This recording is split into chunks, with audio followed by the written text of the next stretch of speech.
Bonjour à tous, aujourd'hui on est au château de Vincennes, on est chez Jean-Christophe et il va nous faire découvrir sa cuisine.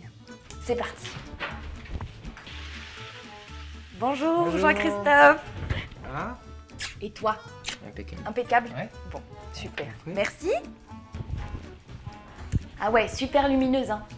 On est bien ici. On est pas mal. Grandes fenêtres. Alors dis-moi, qu'est-ce que tu as choisi de nous faire aujourd'hui? Donc je vais faire un fondant au chocolat, mais un fondant au chocolat un petit peu particulier, parce que je vais le faire sans gluten et sans laitage. Pourquoi tu as décidé de le faire sans gluten?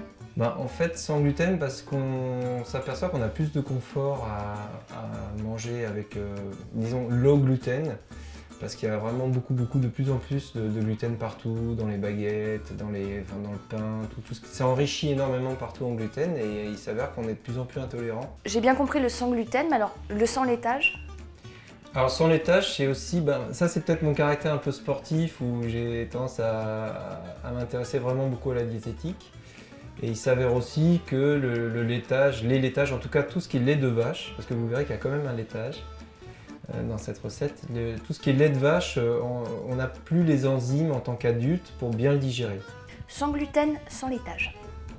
Jean-Christophe, il est comme ça. De quoi on a besoin pour cette recette?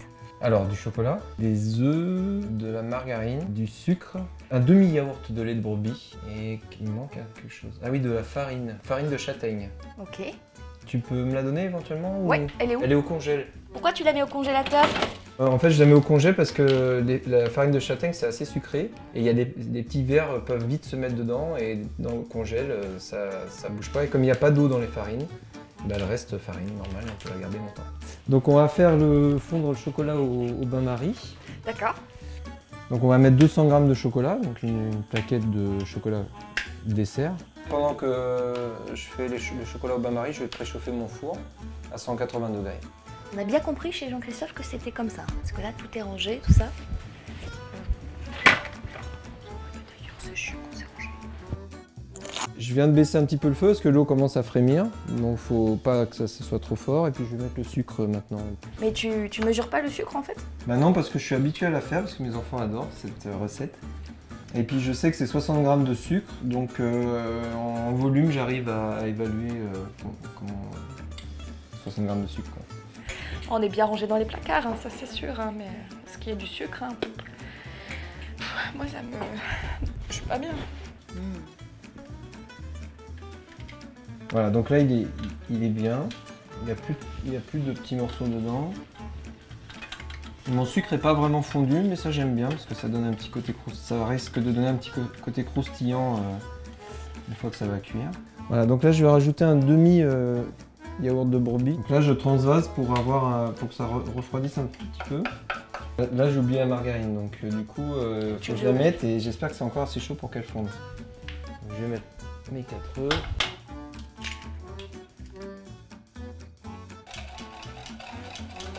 Moi j'aime bien faire travailler les hommes.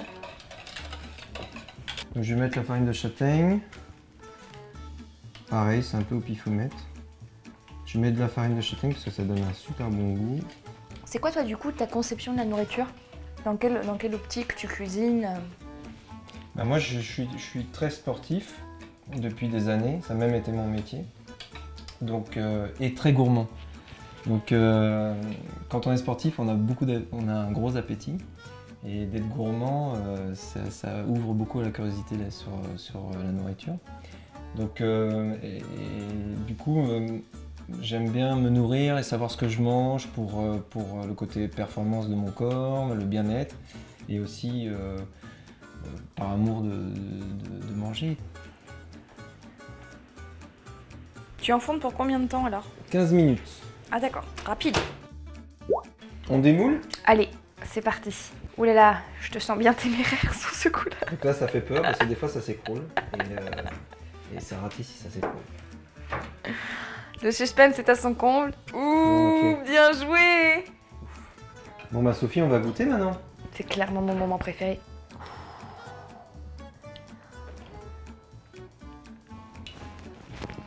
Très bon. Hyper bon. Ça va, il est bien. Ouais.